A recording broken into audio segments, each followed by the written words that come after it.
Indore police जनसुनवाई में मंगलवार को 59 शिकायतें दर्ज हुई। इनमें पारिवारिक विवाद, धोखाधड़ी, जमीन से जुड़े मामले और महिला अपराध मुख्य रूप से शामिल है।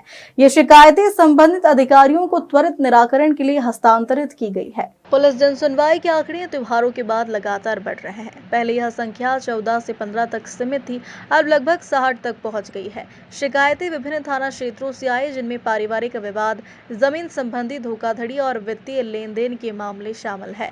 महिला अपराधों की शिकायतें भी पुलिस तक पहुंची हैं, जहां वरिष्ठ अधिकारियों ने सभी शिकायतों को संबंधित अधिकारियों तक पहुंचाने के साथ त्वरित कार्रवाई के निर्देश दिए हैं। वहीं मध्यस्थ अभियान के तहत पुलिस 600 से अधिक प्रकरणों पर कार्य कर रही है, जिनमें से 30 से 45% प्रकरणों का निराकरण किया जा चुका है। सुनवाई की प्रक्रिया में बहुत सारे लोग आए थे समक्ष में, जिन्होंने अपनी बात कही है। इसमें कई बार आपसी पारिवारिक विवाद होते हैं, कई बार एफआईआर के बाद वैधानिक कार्रवाई हो जाती है, पर कई बार व्यक्ति को लगता है कि ये कार्रवाई पर्याप्त नहीं है। कुछ अन्य मामलों के भी लोग आए थे। इन सभी लोगों को बड़े ध्यान से सुना गया और जो हमारी टीमें हैं उनको बताया गया है कि एक निश्चित समय सीमा में न केवल फरियादी को उसकी कार्रवाई को बता के संतुष्ट कर दिया जाए, और अगर कोई वैधानिक कार्रवाई है तो उसको भी एक निश्चित समय सीमा में त्वरित तरीके से करा दिया जाए। Thank you.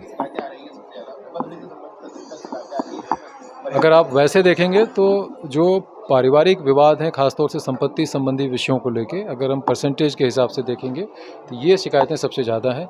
उसके बाद कई बार पति पत्नी के इस तरह के जो पारिवारिक विवाद हैं वो भी काफ़ी संख्या में है। कई बार लोगों के जो पैसों के लेन देन के इश्यूज होते हैं, जैसे एक दोस्त ने दूसरे दोस्त को पैसे दे दिए और अब वो वापस नहीं कर रहा, इस तरह के भी इश्यूज आते हैं। तो ये इसी क्रम में लगभग जो है नंबर 1, 2, 3 पे इस तरह की शिकायतें ज़्यादा रहती हैं।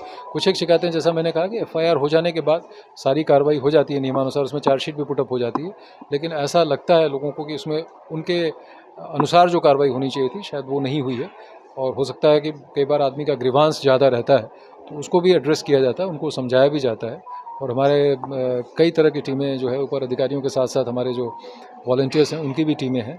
और कई बार अगर बहुत आपसी लेन देन की ऐसी बात है कि जो पारिवारिक स्तर पे ही है, उसको हम लोग कोशिश करते हैं कि उसको मीडिएशन में ले जाके दोनों पक्षों को सामने सामने बिठा के और उसके एक तरह से समझौता हो जाए और उसका एक समुचित जो दोनों का संतुष्टिपूर्ण निराकरण हो जाए।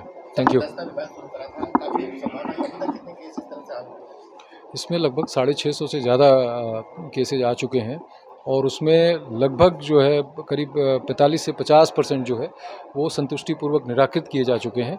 कुछ केसेज हैं जिनमें कि जांच की और आपराधिक कार्रवाइयों की आवश्यकता थी, तो वो संबंधित अधिकारियों को भेज दिए गए हैं और कुछ प्रकरणों में ये प्रक्रिया चल रही है। इसमें क्योंकि जो काउंसलर्स होते हैं ट्रेंड, जो इसमें जो मीडिएटर्स हैं, जो एक्रेडिटेड मीडिएटर्स होते हैं, उनको एक ही जगह पे बैठना ठीक होगा। तो फिलहाल तो ये कार्रवाई मुझे लगता है कि जो सेंट्रलाइज तरीके से सीपी ऑफिस में जो सेंटर है वहाँ से बेहतर तरीके से संचालित हो पाती है, क्योंकि वो एक्साई आके यहाँ पे बैठ पाते हैं।